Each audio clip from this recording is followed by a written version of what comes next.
milagro sa pagpadaghan sa pan. Kapila ka buok pan ug ang tanan nakakaon. Diya sa unang pagbasa sa ikaduhang basahon sa mga hari, mao kini ang nahitabo ang pila ka buok pan nga si Bada nagidalit ni Eliseo midaghan hinagi sa iyang pagpaapod-apod ni ini. O diha sa Ebanghelyo karon ni San Juan, mao'y paborito ning Ebanghelyo sa mga gigutom, labi na niadtong mga walay gikaon, niadtong mga kabos nga walay makaon. Kini ang paborito nga Ebanghelyo, ang milagro sa pagpakaon ni Jesus sa daghan kayang mga tao, sa pipila lamang kabuok pan ug pipila kabuok isda.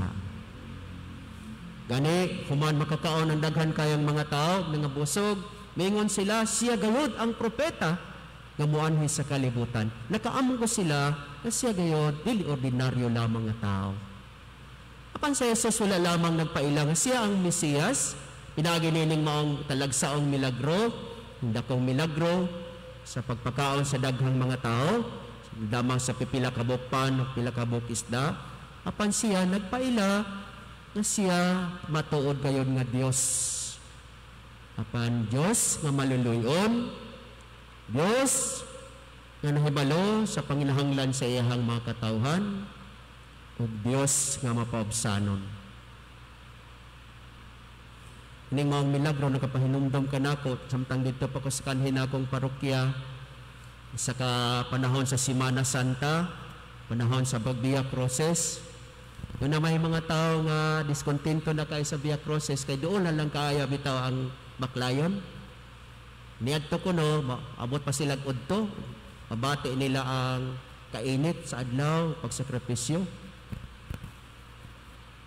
Karon himuon pagsayo sa kadlawon, nya doon na lang pud kayo, dali ra kayo mahuman. Yung kung nga di pa mo ana, nga di ta dili kayo makago. Pero kung gusto mo, doon naman ko gitukod nga cross kay dako kayo dito sa bukid, tawag og Mount Calsoso, mga 5 ka oras maklayon gikan sa ubos. Kung gusto mo, human sa Domingo sa pagkabanhaw, atong dungagan ang atong pagsakripisyo sa Semana Santa. Kay aron murag realistic ug tinuod yon ang pagsakripisyo. Mura bitaw og kanang naapunta sa Kalbaryo. Medyo ratong ako, pero ako yung tinudon kay panahon sa Semana Santa, di man kayo makasakripisyo sa kanahan mo kumusakag yung bukid. Gitinuod man po nila, daghang yung nanguyog, mga hapit 200 kabuok, human sa Domingo sa pagkabanhaw na. Ako kuyawan ko, tungkol kay dili lalim katkaton, 5 ka oras unya init ang adlaw, nya wala pagyoy makapasilungan, may mga portion nga may kapasilungan. Kada ko kahingangha kay duha ka milagro murag ang nahitabo, no? Ang mga tigulang nga nanguban maluyahon pagyud masakiton ug naapoy mga bata nga nanguyog. Ang tanan gayod, hapit 200 kabuok, nakaabot yun dito sa ibabaw, nga wa gyud nakuyapan. Nga wala kay naunsa. Kung pertong lipahan nila, kung kapag-abot dito, dili gid ang bation sa kalipay, makita man gud nimo tanan na ang porsyon sa Indonesia, ang Kaburan, ang General Santos, so, kita nimo na hapit ang duha ka nasod. Dili lalim ang bation kung makahuman ka, makaabot ka dito sa ibabaw sa bukid Mount Calsoso. Mao to ang unang milagro. Nakuyawan ko kay base unyag na ay mamatay simba ko. Oo, dili ka agwanta. Wala ra bay tambal. Layo ra ba kayo ospital. Pero kaluoy sa Ginoo ang tanan nalipay apil na tong mga maluyahon, mga tigulang nga niadto dito, nakaabot sila tungod sa ilahang dakong tinguha nga makahimo og tinuod nga pagsakripisyo. Nga to ang unang milagro ako nakita, no? Ikaduhang milagro pagpangaon na tungod kay pertindaghana ang usaon ani pagpakaon. Ang uban wala magdaog balon. Pero mayo di ay pagkahibalon nila nga ako nag-andam ko gamay, doon na makagiandam, Kunya ang amo apong pamilya sa parokya, sa kumbento, mga workers, nag-andam po sila og kining litson, no? Pagkaon. Ila po di ay gitugbangan, no? Sa pipila nga nahibalo, ila pong gitugbangan og pagdala og pagkaon. Mana pag-abot dito, ang maong pagsakripisyo, murag dili na pagsakripisyo. Tungod kay pag-abot dito, mura naman hinuon og piyesta. Labi na pagkahuman sa misa, nga akong gihimo dito, misa pagpasalamat matag tuig, no? Sa gasa sa pagkabanhaw sa Ginoo, labi na sa gasa, nga unta kadtong mga dunay personal nga intention, madawat nila, tinuod yun, ang uban o nakadawat. Ang uban nga may saka dito, kaysa unang higayon mo take og board exam, one take lang. Kapasar. Mana pagkasunod tuig, pertinang daghan ng pagkaon, kaya ang matago sa mudala nag-isa kalitson daghang pagkaon. Ang akong nakita nga milagro tungod kay nahimo ang maong buhat sa pagsakripisyo ngadto sa pag-inambitay, paghinatagay ug pagkamapasalamaton sa Dios. Sa Ebanghelyo karon nganong nahitabo unang-una kining milagro tungod kay gikuha ni Jesus ang pipila ka bukban o isda, nihangad sa langit, o gipadayag niya ang dakong pagpasalamat ngadto sa Amahan nga mao ang tinubdan sa matuod nga pagkaon. Wala lamang gipadaghan niya ang pagkaon, apan gitagbaw niya ang mga tao. Siguro mulagbas sa tawhanon og material nga pagkaon ang ilang katagbaw. Dili lang material ang katagbaw, kundi pinagi ni pagpasalamat, sila usab nahimo nga wala lang matagbaw apan mahimong manggihatagon mapaambiton sa grasya nga ilang nadawat.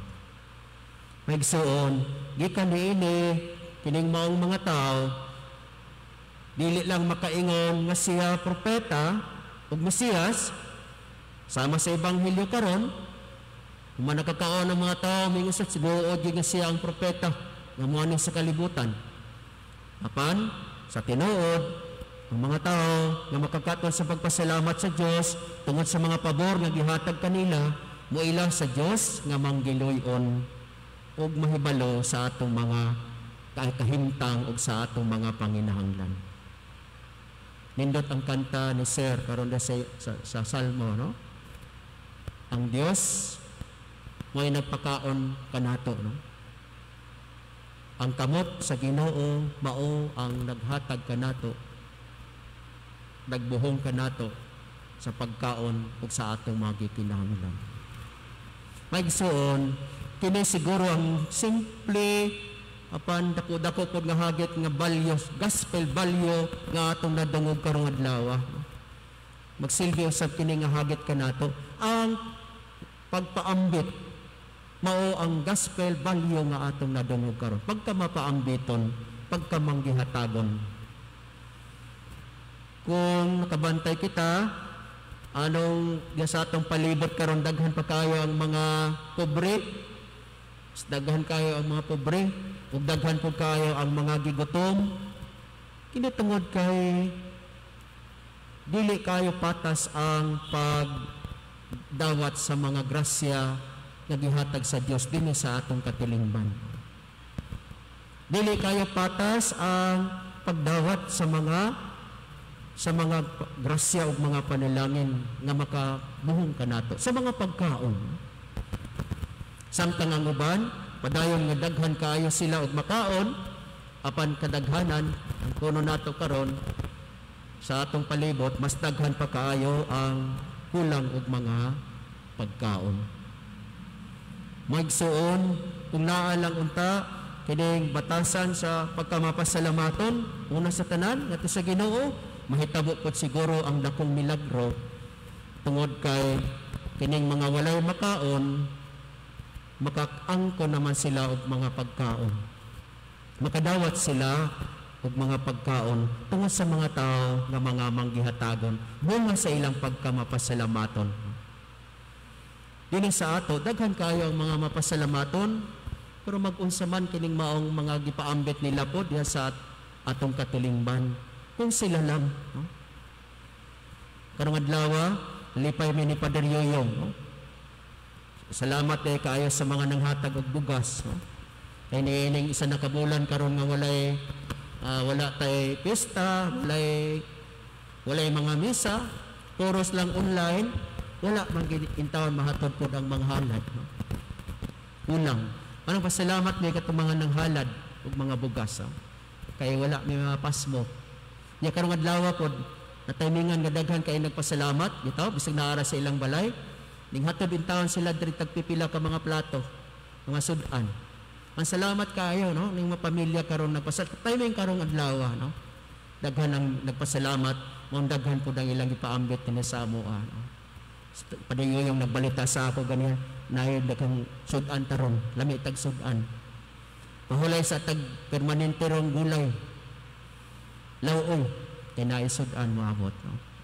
Salamat kayo sa inyong pagkamanggihatagon. Kung kay dinhi pinagi na ini pagkamapasalamaton, usab na ila ang pagkamanggiloyon sa atong Ginoo. Dili lamang siyang pagkamanggiloyon na ila usab siya nga muhatag sa tanan nato nga mga panginahanglan. Hilabi na sa pagkaon nga gikinahanglan nato matag adlaw. Kamaigsoon kini dililhon kaayo nga mensahe tungkol walay usa ka nato nga dili mo kaon matag adlaw. Walay usa ka nato nga wala manginahanglan sa kalibutanon nga pagkaon. Mamanggani nga paborito kayo ning maong ebanghelyo. Ilabi na niadtong mga malnourished, no? Pero siguro ilabi na pod niadtong mga overnourished. Kay dili baya lalim pod niadtong mga taong naana na bitaw kayo kaon. Kalitan nimo kuha og pagkaon dili lalim baya pod. No? Mas nanginahanglan pod sila. Mas maayo man ning mga pobre kay naana na ginagmay, no? Pero katong mga naanad og dinaghan, diya pod lalim. No? Kung mahigsoon, mo po niya ang atong pamalandungan, kung patas lang unta o normal ang pagkaon sa matag usa, siguro maminas-minasan pod ang mga heart attack. No? Maminas-minasan pod ang mga obese. Maminas-minasan pod siguro ang mga high blood. No? O labaw sa tanan, maminas-minasan pod ang mga matay tungod kay undernourished. Walay mga makaon. Kung patas lamang ang pagkaon ang madawat sa matag usa matag adlaw, siguro mas normal ang kinabuhi sa tanan ug kadaghanan. Nagsuon kini ang padayon nga hagit alang kanato, no? Samtang daghan kaayo ang mga walay makaon, mas daghan pod kaayo ang nagtigom og daghang mga pagkaon nga wala nila mapaambit ngadto sa uban. Kung makabaton kita sa kinaiya sa Dios nga manggiloyon ug mapasalamaton, mununot dinhi ang batasan pud nato sa pagpaambit sa jutay nga anaa kanato. Kung nahibalo kita, kung na ang tinuod kaayo nga pagpasalamat, na mapanahon bitaw sa pagpesta, no? Andam ta kay magpasalamat, kinasing-kasing, no? Tungihalad sa Dios. Panahon nga dunay birthday, mag-andam kitag jutay, padayag sa atong pagkamapasalamaton, niadtong mga nakadawat sa kalampusan, nagpasalamat. Nahibalo kita na kining jutay nga tinuod nga pagpasalamat, ibalik sa Ginoo dinhi kanato sa daghan nga pamaagi o daghan nga pilo. Tungod kay siya ang tinubdan sa grasya. Siya ang tag-iya sa kinabuhi. Ug labaw sa tanan, kung atong bansayon ang pag-inambitay diya sa atong kabos nga katilingban, uban sa mga kabos ug mga walay makaon, ato nang gibansay daan ang dagway sa gingharian sa Dios dinhi sa yuta. Dunay istorya nga hinimo lang, no? Gihimong anecdote. Gamay ra biya kuno ang diferensya sa langit ug sa yuta. Kung maghisgot ug kaabunda. Kung maingon ta nga dito sa langit abunda naa tanan, dito sa impierno daghan pud kuno kompleto pud tanan. Pero gamay ra kuno ang diferensya matod pa sa istorya, no? Kung sa diferensya tungod kay dito kuno sa impierno ang ilahang tinidor ug kutsara perting tag-asa. Tag-as kayo. Mao nang wala sila'y panahon sa paghungit sa ilang kaugalingon. Perti man tag-asa ang ilahang tinidor ug kutsara. Mao nang ang mga tao dito perting niwanga. Kay wa man sila'y panahon sa pagdunot sa sudan diya sa ilang bakbak kay tag-as ang tinidor. Samtang kuno dito sa langit nindot kayo mga lawas. Tungod kay dili lamang ang ilang tinidor makaabot sa ilang bakbak kay mugbo raman. Ang ilang mga tinidor ug kutsara insakto pod kayo nga ilang ihatag ihungit ngadto sa mga nanginahanglan. Hindot nga hulagway kita no kung unsay diferensya sa langit ug sa impierno. Pero ang pinakamaayo nga leksyon nga atong makuha niining maong mapagbasa karon mao nga walay pinakapobre ug kabos dinhi sa yuta nga wala pod siya ikapaambit. Matod pa sa usa ka panultihon. No? Pero wala po kay dato hinoon dinhi sa yuta na sobra na panginahanglan niya nga wala po siya mga panginahanglan. Nga wala sa manginahanglan ug tabang. Kitang tanan kabos o adunahan puros ta nanginahanglan dunay panginahanglan diya sa atong kinabuhi. Pag puros usab kita makapaambit tungod kay kitang tanan matag-adlaw giatiman sa Dios. Gihatagan sa atong mga panginahanglan. Kita na lang unta ang magbaton sa kinabuhi nga mapasalamaton, manggiloyon, mahigugmaon, manggihatagon. Namo sa tanan, isa Kristiyano, ang sentro sa atong kinabuhi mao man ang cross ni Kristo. Kung nahibalo kita nganong plus ang cross tungod kay walay limit ang kinabuhi. Blessing ang kinabuhi. Ug angayan nga kiniusab sama sa Ginoo iyang gihatag ug gipaambit kita usab muhatag ug mapaambit niini ngadto sa uban. Hinaot pa unta. Manindugang tanan karon ug ato